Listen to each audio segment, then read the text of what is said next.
Hello and welcome to today's video. It's going to be an acrylic demonstration and it's for the Acrylicapril 2019 event or challenge. This one is day 14, a rainy day. So let's have a look at our video and we'll see you at the other end. I'm going to start by thoroughly wetting the background area of this £140 watercolour paper.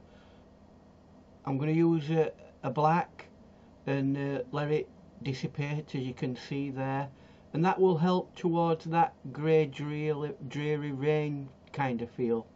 I'll also add some of that to the rest of the area and give it that kind of feel. I'm now moving on to the yellow ochre of some of the buildings. As you can see, the very thin layers of watercolour like acrylic paints, and I'm going to keep building these layers up. The black and the yellow ochre, and letting them interact as well with the water so that they have some nice gradations. Getting like little bits of detail as well while you're in that area, it all helps towards the final end painting.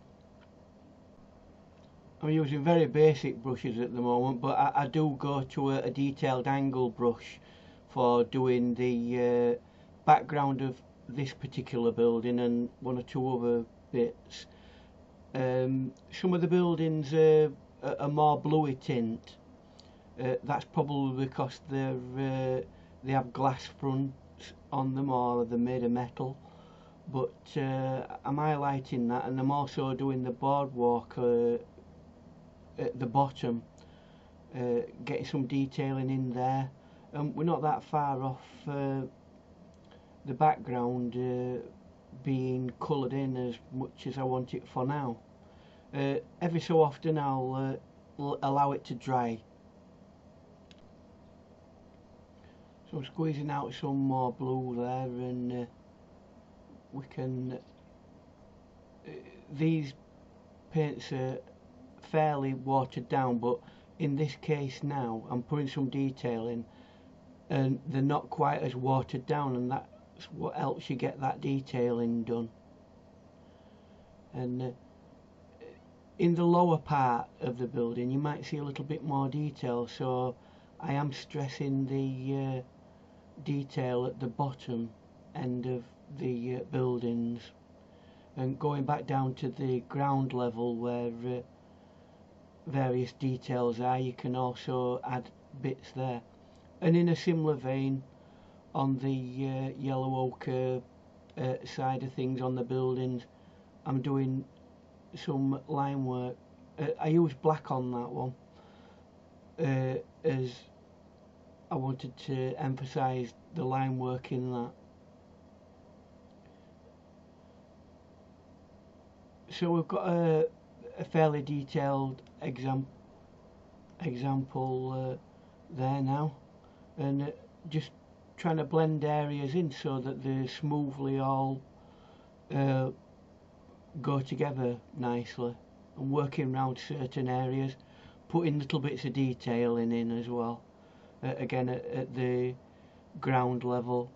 And I can also see some bits of reflection in the water that's collected on the ground, showing through from the building. Up to now we've only used blue, which is ultramarine blue, and yellow ochre and a bit of black, but I'm going back to the black to re-emphasise the sky area, and feathering it out with a large brush there.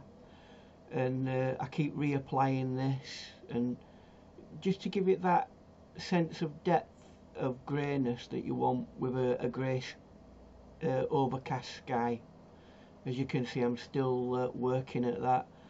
You can't really see in the video how much it works, so I really heavily emphasise that, and then dab a bit out with some tissue paper.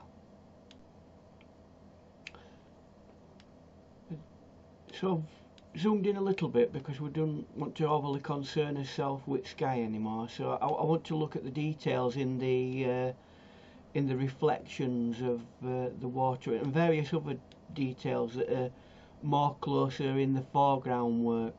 I'm emphasising and working around various objects, which is called negative painting, and putting various bits of detail in to some of the key areas of the painting, such as the car, and really shaping the car for what I want it, and various other bits of the painting. And it's got a lot of black in that. Although the car is black, I don't want it to end up looking just a block of black, so I'm going to put an underpainting of black in it and then put some other detail in after. There's another car there. I don't really want to put too much detail in that because it's in the distance, but I do want to carve it out a little bit. So after a little bit of drying, I mix up some lighter colours and we start getting some reflections of light. And remember, these colours are basically there because it's been raining, and you can see little bits of reflection from different colours from different places, and that includes the traffic lights, and putting little bits of red in because that's showing through. I've got a guy with a brolly there. He's got a very colourful brolly. That's bits of detail that go in there, and we're not that far from the end, so some other little bits. So working with my angle brush, I'm continuing to carve out various points of interest in the painting, such as this car, and trying to make sure that it blends all in a cohesive way with one another, getting some light detail in there, and round the car rim wheels, and darkening areas and lightening areas. The traffic lights there, this is always a little bit of a difficult bit.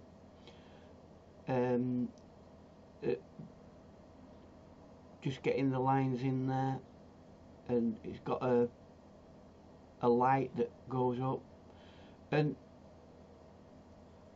little bits of detail back in the background, reflections of light, and it's just these finishing details that are important to the painting that I'm trying to emphasise.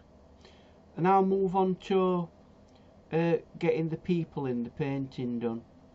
They're fairly simple, but just choose your colour and make sure you make a reflection as well with some of them, and don't over emphasise them, because although they are an important feature, they're not an absolute key feature of the painting. So what is important is to get the scale right with people that you add to paintings. And just for a sense of scale, there's another one of those traffic lights here, and really that's the painting pretty much done and sorted.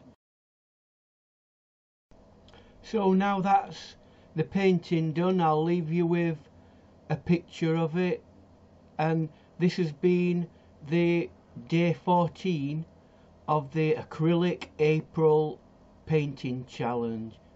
See you soon, bye.